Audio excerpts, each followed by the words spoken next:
Ma propre famille a organisé une intervention pour me renier pour le bien de la famille. Dommage qu'ils ne savaient pas que je possédais une entreprise secrète. Je m'appelle Sam, le mouton noir de ma famille. Du moins, c'est comme ça qu'ils m'ont toujours appelé. Ma famille est obsédée par les apparences. On parle d'un clan entier obsédé par les choses qui brillent, littéralement. Mes parents possèdent une chaîne de bijouterie, du genre où les riches vont dépenser l'équivalent d'une année de loyer pour quelque chose qu'ils ne porteront que 2 fois. Pour eux, la bijouterie n'est pas seulement un commerce, c'est leur identité. Et apparemment, je suis la tâche qui ternit leur perfection. Ce n'est pas comme si j'étais un raté qui passe ses journées à jouer aux jeux vidéo dans le sous-sol. Loin de là. J'ai ma propre entreprise, je conçois et personnalise des vélos haut de gamme. Je ne parle pas du genre de vélo que l'on trouve dans un magasin de sport. Ce sont des machines faites main, élégantes, avec une attention folle aux détails, des vélos qui coûtent plus cher que certaines voitures. Mes clients? Des PDG, des célébrités et des collectionneurs qui veulent du sur-mesure. Mais voilà le truc, je mène une vie discrète. Je ne roule pas dans une voiture tape à accent grave-l'œil et je ne porte pas de montreur de prix. Mon atelier n'est pas installé dans un parc d'affaires clinquant. Il se trouve dans un vieux bâtiment industriel que j'ai acheté cash. Mon équipe est réduite, seulement quelques personnes en qui j'ai confiance, et nous sortons des vélos qui ont une liste d'attente de 6 mois. Ma famille, elle, ne sait rien de tout ça. Pour eux, je suis juste le type qui a choisi un passe-temps au lieu de rejoindre l'entreprise familiale. En grandissant, mes parents ont bien montré ce qu'ils valorisaient le plus, le succès, l'argent et l'image. Mon frère aîné, Ethan, a été formaté pour reprendre l'empire de la bijouterie. Il incarne à la perfection le rôle de l'enfant prodige. Vanessa, ma sœur, est leur fierté parce qu'elle a épousé un homme riche. Et puis il y a Daniel, le petit dernier, qui ne fait jamais rien de mal même s'il ne vit que sur le nom de la famille. J'étais condamné d'avance, je suppose. Je ne voulais pas de leur vie. Ils adoraient les projecteurs, le besoin constant de réseauter, et la pression de maintenir l'image d'une famille parfaite. Moi, je détestais ça. Enfant, je m'échappais de leurs stupides galas et dîners de charité pour bricoler tout ce que je trouvais. Des radios cassées, de vieux vélos, n'importe quel objet mécanique. C'est comme ça que j'ai trouvé ma passion. Plus je grandissais, plus il devenait évident que je ne correspondais pas. Mes parents voulaient que je rejoigne l'entreprise familiale, mais je ne pouvais rien imaginer de pire. Vendre des bijoux à des gens qui se soucient plus des étiquettes que de l'artisanat? Très peu pour moi. Je voulais construire quelque chose de vrai, quelque chose qui ait du sens. Alors après l'université, qu'ils ont payé seulement parce qu'ils espéraient que je changerais d'avis, j'ai commencé à travailler sur mes designs de vélos. Au début, ce n'était que moi dans mon garage, mais la demande a vite explosé. J'y ai mis tout ce que j'avais, du temps, de l'énergie, de l'argent. Et ça a payé. Mes créations ont commencé à se faire remarquer, et soudain j'avais des clients prêts à dépenser des sommes folles pour mon travail. Et voilà où ça devient drôle. Ma famille sait que je suis à mon compte, mais elle pense que je galère à peine pour m'en sortir. Elle n'a aucune idée de ma réussite, parce que je ne l'affiche pas. Je conduis une voiture normale, je porte des vêtements ordinaires, et j'évite leurs petits événements de réseautage comme la peste. Ils prennent mon style de vie discret comme la preuve que j'ai échoué. La vérité, c'est que je réussis mieux que tous réunis. Mon entreprise a dépassé le million. J'ai des partenariats avec de grandes marques, un atelier réservé pour des mois, et une réputation qui s'étend à l'international. Mais rien de tout ça n'a d'importance pour eux, parce qu'à leurs yeux, le succès n'existe que si tu le portes à ton poignet ou si tu le gardes dans ton allée. Chaque fois que je leur rends visite, c'est toujours le même rituel. Ethan se vante de son dernier partenariat stratégique, ce qui veut simplement dire qu'il a signé un contrat que papa lui avait déjà préparé. Vanessa glisse des allusions à sa vie fabuleuse, qui se résume surtout à être une mondaine. Daniel joue encore les frimeurs comme au temps de sa fraternité, incapable de sortir de ses souvenirs de fac. Et moi? J'ai droit aux faux sourires polis et aux remarques passives-agressives sur mon potentiel. Tu travailles toujours sur tes vélos, me demande papa, avec ce ton qui transpire la déception. Ouais, je réponds, bref, parce qu'il n'y a aucun intérêt à me justifier. Une fois, Vanessa m'a carrément demandé si j'avais besoin d'aide pour trouver un vrai boulot. J'ai ri et je lui ai dit que tout allait bien, mais elle m'a lancé ce regard comme si elle venait de me rendre service. Le pire, c'est qu'ils ne posent même pas de vraies questions sur mon entreprise. Ils partent du principe que c'est une phase, que je vais finir par en sortir, comme un ado qui ne sait pas ce qu'il veut. C'est insultant, mais en même temps assez hilarant. Ils sont tellement enfermés dans leur bulle, tellement convaincus que leur voix est la seule, qu'ils ne voient même pas ce qui est sous leur nez. Si j'ai gardé ma réussite pour moi, ce n'est pas pour la cacher. C'est juste que je n'ai pas besoin de prouver quoi que ce soit. Mon travail parle de lui-même, et les gens qui comptent connaissent la vérité. Mes clients respectent ce que je fais, mon équipe est incroyable, et j'ai bâti quelque chose dont je suis vraiment fier. Je n'ai pas besoin de leur validation, encore moins de leur approbation. Mais voilà, ils ne se contentent pas de me laisser vivre ma vie. Ils lâchent des sous-entendus, de petites remarques sur la façon dont mes choix ternissent l'image de la famille. Apparemment, ne pas travailler dans la bijouterie, c'est une sorte de trahison. Ils agissent comme si je leur devais quelque chose, comme si je les décevais en refusant de rentrer dans le moule. Ethan m'a coincé à une soirée organisée par maman pour me faire un discours sur l'héritage familial. Il m'a carrément dit, tu es avec nous ou contre nous. J'ai failli m'étouffer avec mon verre. Contre vous? Mec, j'essaie juste de vivre ma vie. Et puis on en est arrivé là. Un texto de papa, sec et direct, réunion de famille. 20h, sois là. Alors je me suis pointé à cette réunion, prêt à un sermon, peut-être même une dispute. Je n'étais pas prêt pour le cirque qui m'attendait. Dès que j'ai franchi la porte, j'ai senti la tension dans l'air. C'était comme monter sur une scène où tout le scénario avait déjà été écrit, et j'étais le seul à ne pas l'avoir lu. Mon père a ouvert la porte et m'a lancé un regard désapprobateur de haut en bas, comme si le simple fait que j'existe l'agaçait. Il n'a même pas dit bonjour. Il a juste marmonné, tu es en retard, et s'est écarté pour me laisser entrer. Pour lui, être à l'heure signifie arriver au moins 10 minutes en avance. Donc oui, techniquement, j'étais à l'heure, mais pour lui, autant dire que j'étais en retard d'1 heure. Je n'ai même pas essayé de discuter. Aucun intérêt. J'ai haussé les épaules et je suis entré. La maison était exactement comme toujours. Impeccable, chère, et complètement sans âme. Tout criait, regardez combien d'argent nous avons. Du gigantesque lustre en cristal dans l'entrée au salon parfaitement mis en scène mais jamais utilisé, tout n'était qu'une vitrine.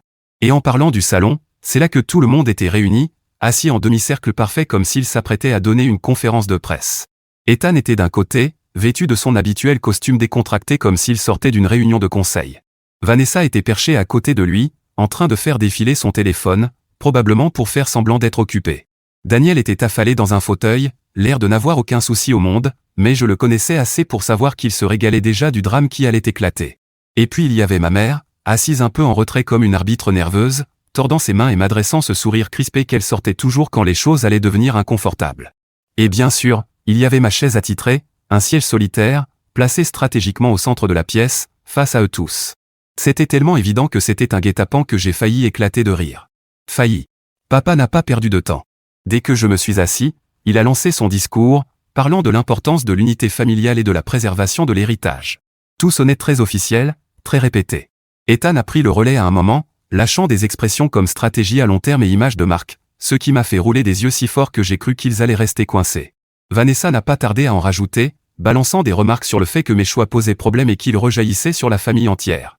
Elle n'arrêtait pas d'utiliser des mots comme réputation et statut, comme si c'était les seules choses qui comptaient. Daniel, lui, n'a presque rien dit, mais il n'en avait pas besoin. Il se contentait de sourire narquoisement, comme s'il regardait son émission préférée. Moi, je n'ai pas dit un mot. Je les ai laissés parler, hochant la tête de temps en temps pour leur donner l'impression que j'écoutais. Franchement, c'était fascinant de voir à quel point ils avaient bossé leur petit numéro. Ils pensaient vraiment qu'ils organisaient une sorte d'intervention, comme s'ils me sauvaient d'une vie d'échec et de honte. Finalement, Vanessa m'a tendu un dossier. Elle l'a fait glisser sur la table basse comme si elle me présentait un document sacré. C'est pour le bien de la famille, a-t-elle dit d'une voix dégoulinante de condescendance. J'ai ouvert le dossier et c'est là que j'ai compris jusqu'où ils étaient prêts à aller. À l'intérieur, des papiers juridiques, bien rangés et remplis de jargon. Pas besoin d'avocat pour comprendre. Le résumé était simple, il me coupait. Pas d'héritage, pas de lien avec l'entreprise familiale, pas d'association avec le nom de famille. Pendant un instant, je suis resté à fixer les papiers. Pas parce que j'étais choqué, je l'avais vu venir à des kilomètres, mais parce que c'était hilarant de voir à quel point il prenait ça au sérieux. Il pensait vraiment que c'était une punition. Papa s'est penché en avant, le ton grave et autoritaire. Ce n'est pas personnel, samedi. C'est une question de business. Tes actions ont des conséquences. J'ai levé un sourcil. Mes actions? Tu as fait des choix qui ne correspondent pas aux valeurs de la famille, a dit Ethan, comme s'il lisait un script. Vanessa a hoché la tête. Ce n'est pas qu'une question de toi, samedi. C'est à propos de nous tous. Nous devons protéger le nom de la famille. J'avais envie de rire, mais je ne l'ai pas fait. À la place, j'ai feuilleté les papiers, faisant semblant de les lire attentivement. Tout le temps, je sentais leur regard fixé sur moi, attendant ma réaction. Finalement, j'ai levé les yeux et dit, où est-ce que je signe? La pièce est devenue silencieuse comme une tombe. Je ne pense pas qu'ils s'y attendaient. Ma mère a été la première à rompre le silence. Sam, attends. Tu ne crois pas que tu devrais, non, les jeux coupés. C'est exactement ce que vous voulez, non? Me couper? Alors allons-y. Vanessa a cligné des yeux, visiblement déstabilisée. Ce n'est pas une question de te couper.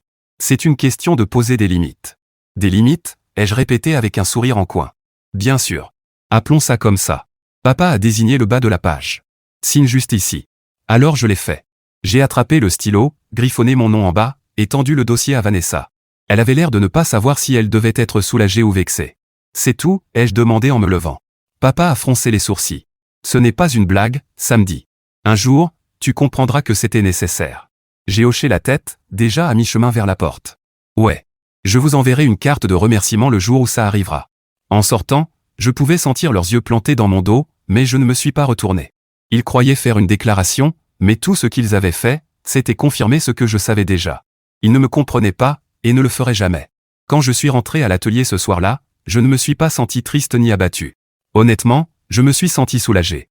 Cette réunion de famille n'était qu'une confirmation de plus, je ne faisais pas partie d'eux. Ils n'avaient aucune idée de qui j'étais ni de ce que j'avais construit, et ils ne cherchaient même pas à le savoir. J'ai allumé les lumières de l'atelier, et le bourdonnement des néons m'a réconforté bien plus que tout ce que j'avais ressenti dans cette maison surdécorée. Cet espace, c'était mon sanctuaire. Les murs tapissés d'outils, les étagères chargées de pièces sur mesure, et les rangées de vélos inachevés attendant que je leur donne vie. Tout m'appartenait, construit de mes propres mains. Mon assistant, Ben, était encore là, terminant quelques commandes tardives.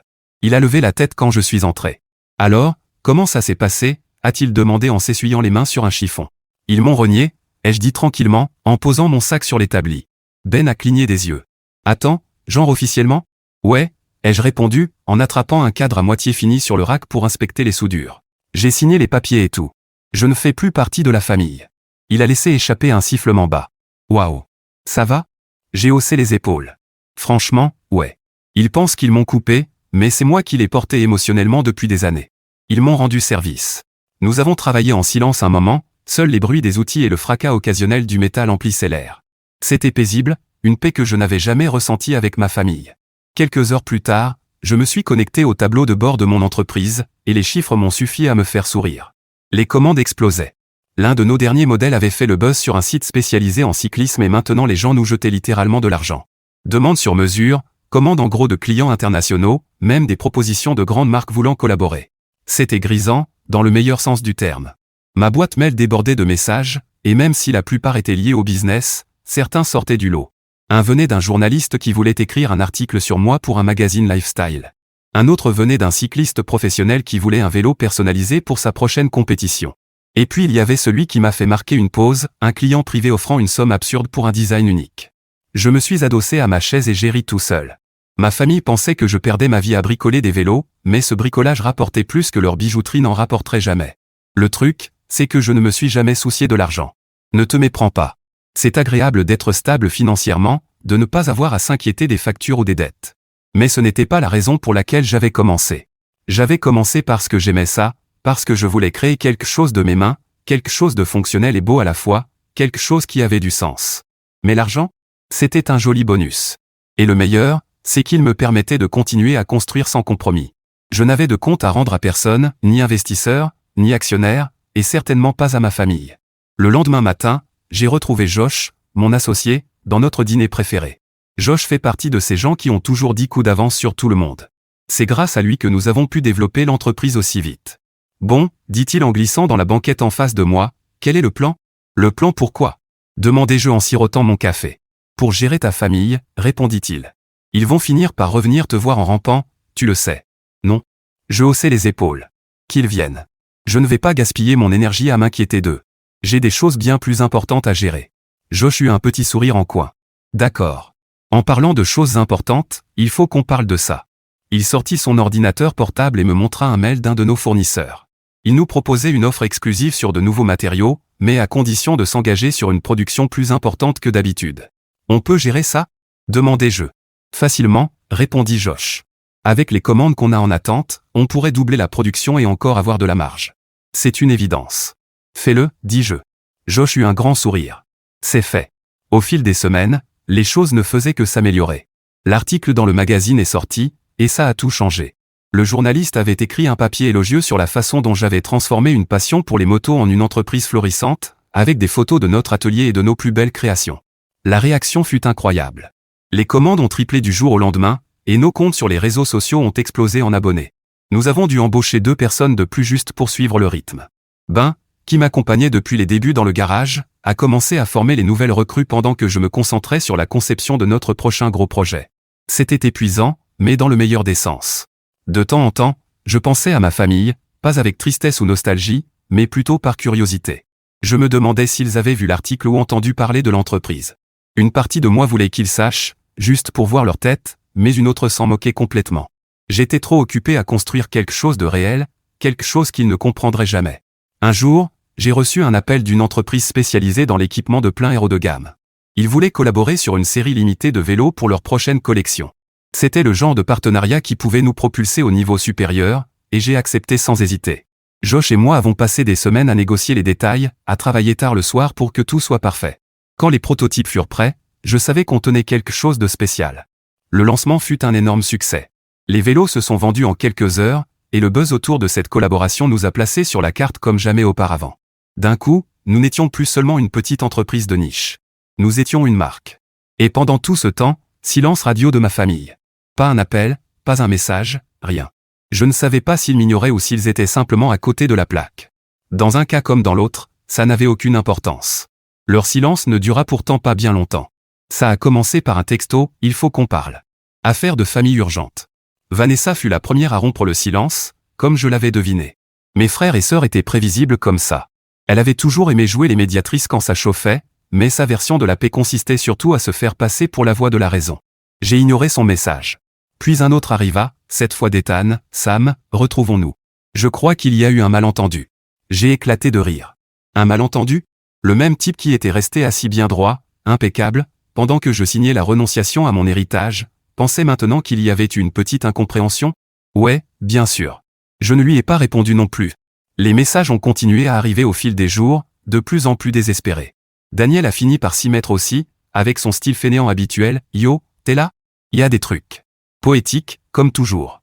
Mais celui qui m'a vraiment fait réfléchir venait de mon père, « Rentre à la maison, on a besoin de toi. » Là, j'ai su que quelque chose avait changé. Papa ne demandait jamais les choses. Il ordonnait, il attendait, il exigeait. Rentre à la maison était ce qui se rapprochait le plus d'une supplication de sa part. Au début, je ne savais pas si je voulais répondre. Une partie de moi voulait voir jusqu'où ils iraient, mais une autre savait qu'ils finiraient par intensifier la pression. Ce n'était pas dans leur nature de lâcher prise. Ils avaient besoin de contrôle, et je ne jouais plus selon leurs règles. Une semaine plus tard, Josh et moi étions à l'atelier quand j'ai reçu un appel d'un numéro inconnu. « Allô ? Sam » dit une voix familière, un peu trop formelle. C'était Ethan. « Il faut qu'on parle. » Je roulais des yeux. « J'ai reçu tes textos. Qu'est-ce que tu veux ?» Il hésita une seconde, ce qui m'en dit long. « C'est à propos de l'entreprise familiale. » Ah, voilà. L'entreprise familiale. Bien sûr.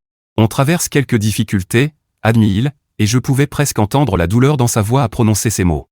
Ce n'est pas une bonne période pour nous, et on pense que tu pourrais aider. Je pourrais aider ? Demandai-je en m'adossant à ma chaise, un sourire narquois aux lèvres. C'est intéressant. La dernière fois qu'on a parlé, j'étais une honte pour la famille. Mes choix ne correspondaient pas à vos valeurs. Tu t'en souviens ? Sam, dit Ethan, reprenant son ton de grand frère condescendant qu'il aimait tant. Ne ressassons pas le passé. C'est plus grand que nous tous. Je me mis à rire. Non. Ce n'est pas plus grand que nous. C'est à propos de toi, d'Ethan, de Vanessa, de papa, et du fait qu'aucun de vous ne sait s'adapter à un monde qui bouge plus vite que vous. Il essaya de répliquer, mais je le coupai. Je suis occupé, Ethan. Si l'entreprise va mal, peut-être que tu aurais dû y penser avant de décider que je n'étais pas assez bien pour faire partie de la famille. J'ai raccroché avant qu'il ne puisse répondre. Et c'était très satisfaisant. Le coup suivant arriva quelques jours plus tard, quand Vanessa débarqua à mon atelier sans prévenir. J'étais en train de peaufiner une commande personnalisée pour un nouveau client quand j'ai vu sa voiture se garer. Elle sortit de son véhicule en talons de créateur et lunettes de soleil, comme si elle entrait dans une boutique chic plutôt que dans un endroit où l'huile et le métal faisaient office de décoration principale. Je l'ai accueillie à la porte, sans cacher mon agacement. « Qu'est-ce que tu fais ici ?» Elle m'adressa un de ses sourires trop polis. « Sam, il faut qu'on parle. »« Je travaille, » répondis-je en croisant les bras. « Ça ne prendra pas longtemps, » insista-t-elle en se faufilant à l'intérieur. Elle balaya du regard l'atelier, clairement peu impressionnée par ce chaos organisé. « Alors c'est ça, ce que tu fais ? Des vélos ? » ?»« Ouais, dis-je sans en dire plus. » Elle soupira et se tourna vers moi. « Écoute, ça ne va pas fort en ce moment. L'entreprise est en difficulté et papa ne gère pas bien la situation.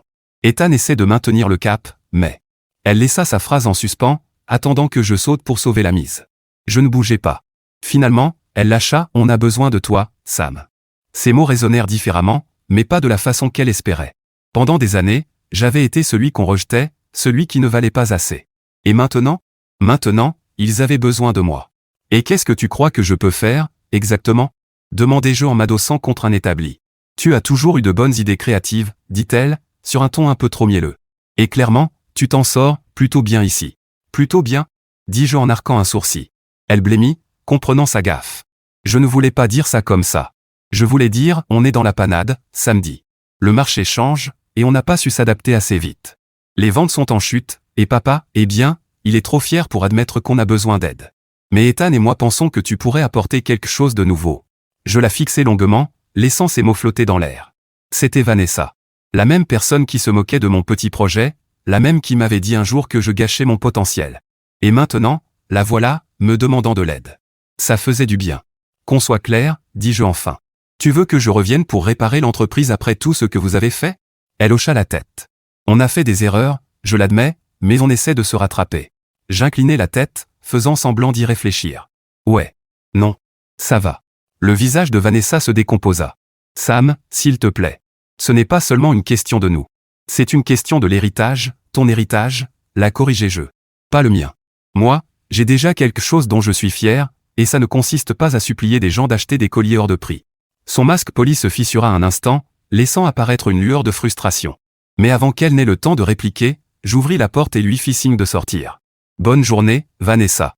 Une semaine plus tard, ce fut mon père qui débarqua à l'atelier, l'air plus fatigué et usé que je ne l'avais jamais vu. Il ne prit même pas la peine de faire dans les politesses. Il faut qu'on parle, dit-il, d'une voix basse et grave. Je m'adossai au chambranle de la porte, les bras croisés. Vraiment? Il poussa un soupir et passa une main dans ses cheveux grisonnants. Sam, je l'admets. On avait tort. À ton sujet. À propos de tout.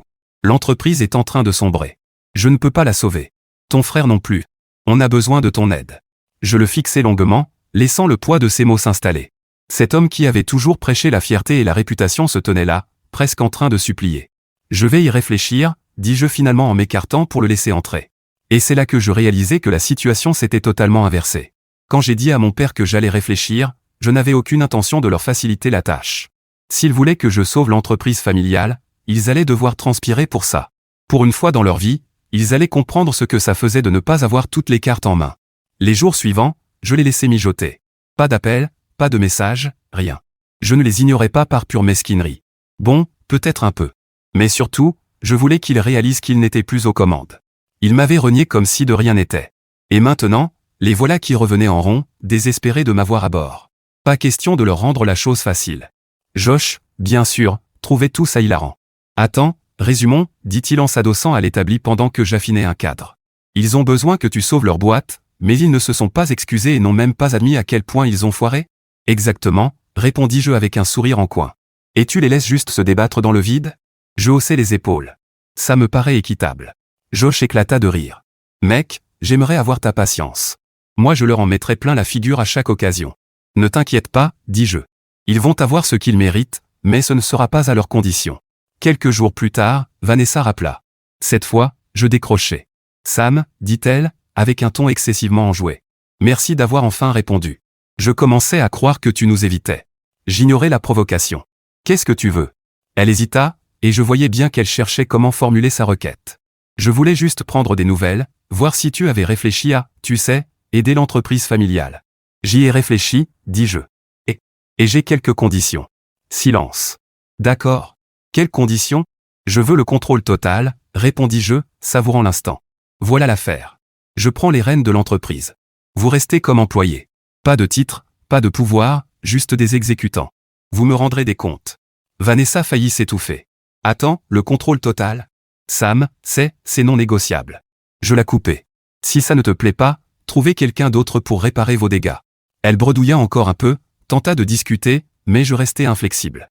Finalement, elle dit qu'elle en parlerait à papa et à Ethan et qu'elle me rappellerait. Le lendemain, mon père revint à l'atelier. Il avait l'air plus soigné cette fois, mais ses yeux trahissaient toujours la détresse. Vanessa m'a parlé de tes conditions, dit-il dès qu'il entra. Et il soupira. C'est énorme, samedi. Tu nous demandes de céder l'entreprise que ta mère et moi avons bâtie de toutes pièces. Je m'adossai à l'établi, les bras croisés. Non. Je vous demande de céder l'entreprise qui est en train de couler parce qu'aucun de vous ne sait s'adapter. Si vous voulez que je la sauve, vous devez me laisser la diriger à ma façon. Sinon, ça ne sert à rien. Il ne dit rien pendant un long moment. Je pouvais voir le conflit intérieur sur son visage. Finalement, il hocha la tête. D'accord. Tu auras le contrôle total. Mais à une condition. Ça y est, pensai-je à voix basse.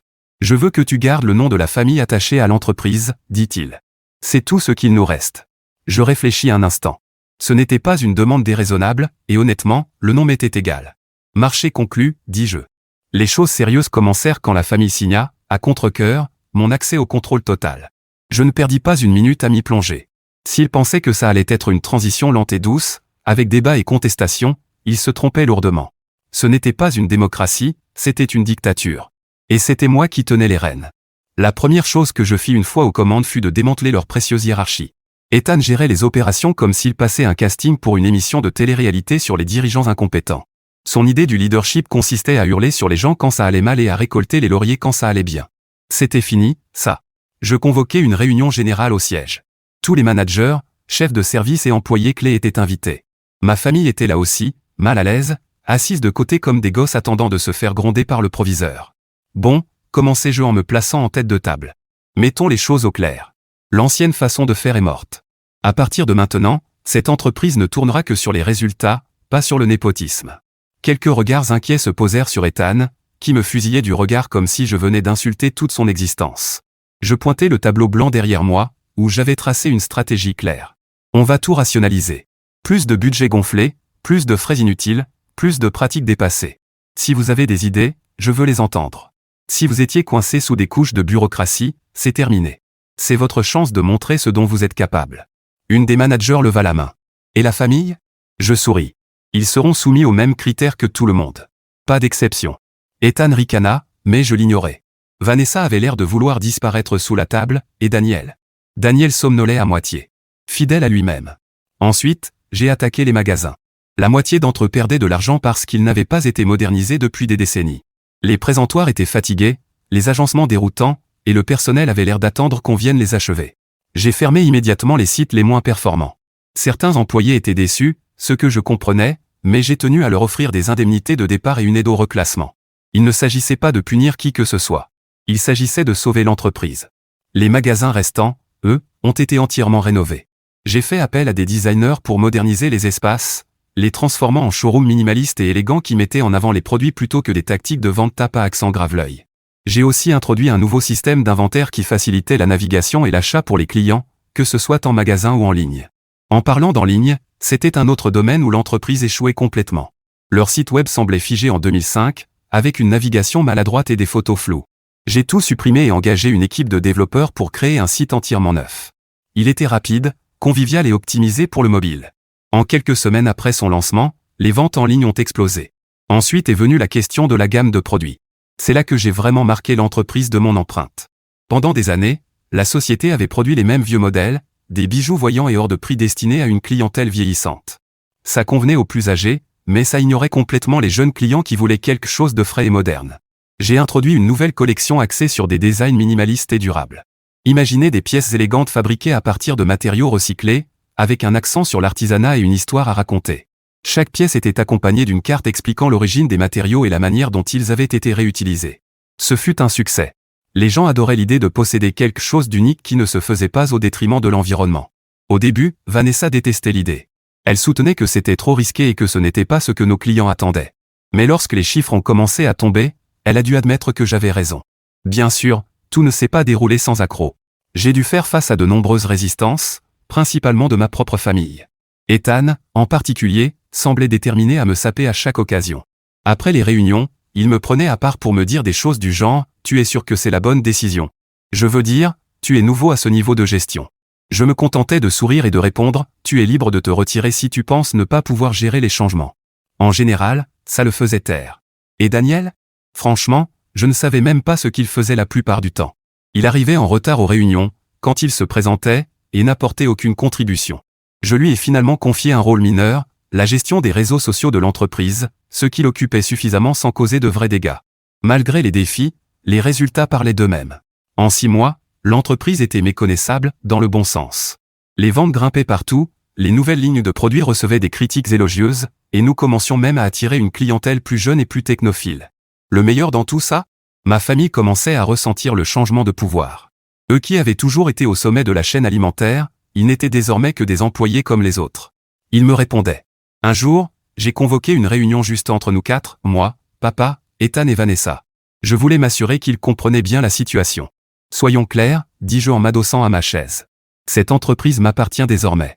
Si vous voulez rester, vous ferez les choses à ma façon. Si ça ne vous convient pas, la porte est là. Papa a froncé les sourcils, mais il n'a rien dit. Ethan avait l'air de vouloir protester, mais Vanessa posa une main sur son bras et secoua la tête. Je suis sérieux, continuai-je. Je ne suis pas là pour perpétuer l'héritage familial. Je suis là pour construire quelque chose de mieux. Si ça veut dire abandonner le passé, tant pis. Pour une fois, personne n'a rien dit. Le tournant est arrivé lorsqu'un des plus grands salons professionnels de l'industrie nous a invités à présenter la nouvelle collection. C'était le genre d'événement qui pouvait faire ou défaire la réputation d'une entreprise, et j'étais bien décidé à marquer les esprits. J'ai conçu le stand moi-même, créant une expérience immersive et élégante qui mettait en valeur les designs durables et racontait l'histoire de la transformation de l'entreprise. Ma famille était présente, bien sûr, mais cette fois, ce n'était pas eux les vedettes. C'était moi. Clients, journalistes et leaders du secteur affluaient vers notre stand, louant la nouvelle orientation et demandant comment nous avions réussi à tout changer aussi rapidement. J'ai pris soin de donner le mérite là où il revenait, principalement aux employés qui avaient travaillé sans relâche pour y parvenir. En voyant les gens admirer les pièces que j'avais contribué à créer, j'ai ressenti une fierté que je n'avais jamais connue. Il ne s'agissait plus seulement de sauver une entreprise. C'était la preuve pour moi, et pour eux, que j'étais capable de bien plus que ce qu'ils m'avaient toujours accordé. À la fin du salon, nous avions conclu plusieurs nouveaux partenariats, et le buzz autour de la marque n'avait jamais été aussi fort. Ma famille commençait enfin à comprendre que je n'étais plus le mouton noir. J'étais celui qui menait la charge. Puis, un jour, c'est arrivé. Le moment que j'attendais. Nous venions de terminer une réunion trimestrielle où j'avais présenté certains des meilleurs chiffres de l'histoire de l'entreprise. Je concluais ma présentation lorsque mon père s'éclaircit la gorge. « Sam, dit-il d'une voix plus douce que je ne l'avais jamais entendue, je voulais juste te dire, je suis fier de toi. Tu as accompli ce qu'aucun de nous n'aurait pu faire. Tu n'as pas seulement sauvé l'entreprise. Tu l'as rendue meilleure. » La salle est restée silencieuse. Même Ethan et Vanessa semblaient surpris. « Merci, répondis-je d'un ton neutre. Vanessa prit la parole, papa a raison. Nous aurions dû voir ton potentiel plus tôt. Tu as mené cette entreprise là où nous n'aurions jamais imaginé. Ethan hocha la tête à contre-cœur. Tu nous as tous prouvé le contraire. Je peux l'admettre. C'était étrange de les entendre l'admettre à voix haute. On en a parlé, poursuivit papa en jetant un coup d'œil aux autres. On aimerait arranger les choses. Pas seulement pour l'entreprise, mais aussi entre nous, la famille. Voilà. L'excuse. La branche d'olivier. Je me suis adossé à ma chaise, laissant leurs mots flotter un instant. J'apprécie, dis-je. Mais soyons honnêtes. Vous ne vouliez pas de moi dans la famille tant que je n'étais pas utile. Ça, je ne peux pas l'oublier. Vanessa baissa les yeux, visiblement mal à l'aise, mais elle ne protesta pas. Je ne suis pas intéressé par l'idée de faire semblant que tout va bien. Ce que nous avons maintenant fonctionne. Nous travaillons ensemble. Point. Je n'ai pas besoin de plus. Ethan fronça les sourcils. Sam, voyons. Nous sommes une famille. Nous avons fait des erreurs, mais nous essayons de nous racheter. Vous essayez de vous racheter parce que vous n'avez pas le choix, répondis-je calmement. Si l'entreprise avait coulé, vous ne seriez pas ici aujourd'hui. Ne réécrivons pas l'histoire. Papa avait l'air de vouloir répliquer, mais il soupira et acquiesça. Soit. Voilà le marché, dis-je en me levant et en rassemblant mes notes. Je continue à diriger l'entreprise, et vous continuez à faire votre travail. Mais en dehors de ça, nous en restons là. Pas besoin de jouer la comédie de la famille parfaite. Nous avons essayé, et ça n'a pas marché. La salle resta silencieuse tandis que je quittais la réunion, mais je n'en éprouvais aucun regret. Je n'étais pas en colère, ni amer. Je savais simplement où j'en étais, et je n'allais plus les laisser franchir cette limite.